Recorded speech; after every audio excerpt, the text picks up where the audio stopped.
வணக்கம். சற்று முன் கிடைக்கப்பெற்ற மிக முக்கியமான செய்தி ஒன்று வெளியாகி உள்ளது. எடப்பாடி பழனிசாமி அவர்கள் பச்சை துரோகி என்று அதிமுகவின் முன்னாள் சபாநாயகர் தனபால் அவர்கள் தெரிவித்துள்ளார். கிட்டத்தட்ட 8 முறை தேர்தலில் போட்டியிட்டு வெற்றியடைந்த தனபால் அவர்களுக்கு அதிமுகவின் 2ஆம் கட்ட வேட்பாளர் பட்டியலில் அவரது பெயர் இல்லை. எடப்பாடி பழனிசாமி அவர்கள், நான் பட்டியலினத்தை சார்ந்தவர் என்ற காரணத்தினால் எனது தொகுதியை பாஜகவிற்கு ஒதுக்கியுள்ளார்.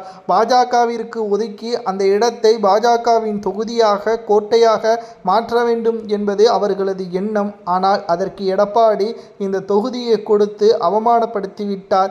எனது சமுதாய மக்களை இழிவுபடுத்திவிட்டார். மேலும் சசிகலாவிற்கு நான் ஆதரவு கொடுக்க போவதாக தற்பொழுது திடீரென்று அந்தர்வல்டி அடித்துள்ளார். அதாவது அதிமுகவின் 2ஆம் கட்ட வேட்பாளர் பட்டியல் இன்று வெளியாகியுள்ளது.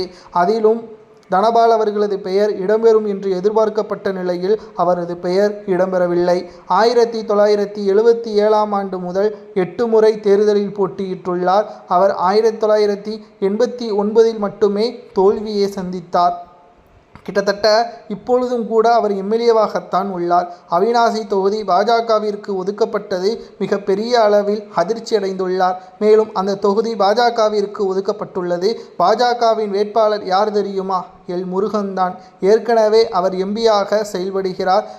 துணை மத்திய அமைச்சராகவும் செயல்படுகிறார். இப்பேற்பட்ட ஒரு பதவியில் இருந்து கொண்டு அவர் சட்டசபை தேர்தலில் பங்கேற்கக்கூடிய ஒரு நிலைமை உருவாகி இருப்பதற்கு காரணம் என்ன? மேலும் இது தனபால் அவர்களை ஒதுக்க வேண்டும் என்ற முடிவில் எடப்பாடி செயல்படுவதாகவும், நிச்சயம் இது பட்டியலின சமுதாய மக்களுக்கு பேரதிர்ச்சியை ஏற்படுத்தியுள்ளதாகவும் தகவல்கள் கிடைக்கப்பெற்றுள்ளது.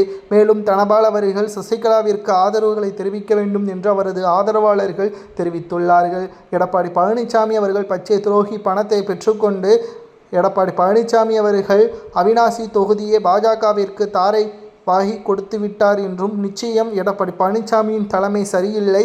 8 முறை வெற்றியடைந்தவர்களுக்கு தற்பொழுது ஒரு தேர்தலில் ஒதுக்கீடு செய்யப்படாமல் இருப்பது குறிப்பிடத்தக்கது.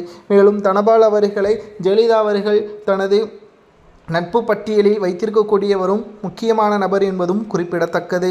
இப்படிப்பட்ட ஒரு நபரை புறக்கணிக்கக்கூடிய வகையில் எடப்பாடியின் செயல்பாடு நிச்சயம் அதிர்ச்சியை ஏற்படுத்தியுள்ளது. மேலும் அவரது மகன் தற்பொழுது சசிகலாவிற்கு ஆதரவுகளாக இருப்பதன் காரணமாக இந்த முடிவை எடப்பாடி எடுத்துள்ளாரா என்ற ஒரு கேள்வியும் சமூக வலைதளங்களில் முன்வைக்கப்பட்டு வருகிறது. மேலும் பட்டியலினத்தை சார்ந்த நபர் என்ற காரணத்தினால் ஒதுக்கப்பட்டதாக கூறப்பட்டால் நிச்சயம் வருகின்ற சட்டசபை தேர்தலில் எடப்பாடி பழனிசாமி அவர்கள் மட்டுமல்ல, அவரது ஆதரவாளர்களும் படுதோல்வியை அடைவார் என்றும் கூறப்படுகிறது. அவிநாசி தொகுதி